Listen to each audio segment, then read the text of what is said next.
Please ওঠো না। আমরা তো আগে বসেছি, আমরা যতক্ষণ ইচ্ছা আমরা ততক্ষণ খেলবো। ঠিক আছে, আমি তোমাকে এর থেকে একটা সুন্দর স্লাইড বানিয়ে দেবো। এই তো 2টা লাঠি পেয়েছি।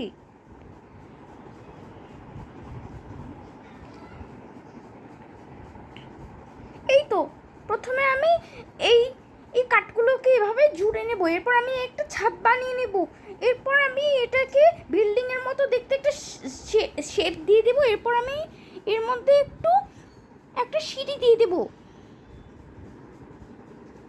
এই তো এরপর এটাকে রং করে নিলাম। এই দেখো স্লাইডটা কেমন হয়েছে। চলো আমরা একসাথে চড়ি। আরে আমাদেরকে একটু চড়তে দেবে? হ্যাঁ হ্যাঁ, তোমরা অবশ্যই চড়তে পারো, কি মজা।